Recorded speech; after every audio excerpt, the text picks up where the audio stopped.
the first year leader at Chelsea on the textile design course, and we've done at Stave Hill Ecological Park lots of workshops. They just seem like a kind of great interest for working within different environments and with natural materials. Then Rebecca Clark, who is the site manager, offered us this fantastic space and said, you know, would you like to build a dye garden for the UAL students? Sustainability, thinking about the environment is key in so many areas of education. So working here really puts some of this thinking into practice. So it's about finding out about the environment, our relationship with nature.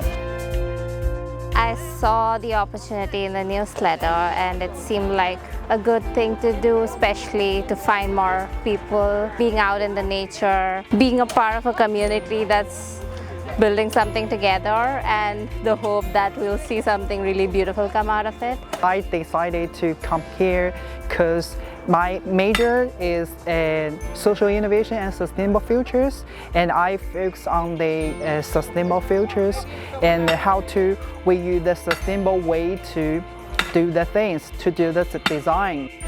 The Centre for Circular Design, they're really keen to do workshops with the group on biomaterials, but also on how you approach working with natural materials, because I think, you know, you can say, oh, I just want to work with nature, but actually there's quite a complex thinking behind that. And it's thinking about the circularity of it, and you know, there's many things to take into consideration, and I think for the students that's really something that they can take away from it.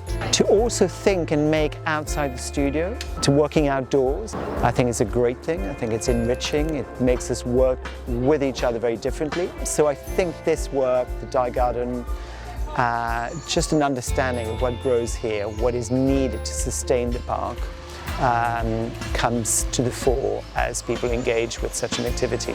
It's going to be, you know, for everyone within the park. I mean, they have a lot of communities and schools and stuff that come here, so it should be used as a learning tool, not just for the community at UAL, but the communities around the park, the local communities. This end of year, I gonna to graduate, so I really hope I can follow the project to see it how the project grow, how the project finish down, how the project affect the other people affect the local people. I think one of the most important part of being a writer is to get to know as many people as you can, because you hear different voices and you want to include as many voices as you can in your stories. And this is actually a really good opportunity for me to do so, because you see people coming from almost across UAL, different campuses, and even staff who's working at UAL. Another thing we're really keen to do is get students to run projects with the communities. So actually they lead how the workshops are. And so I think the possibilities are not obviously infinite, but I think there's a lot of possibilities, and I'd like them to decide how it would be used, really.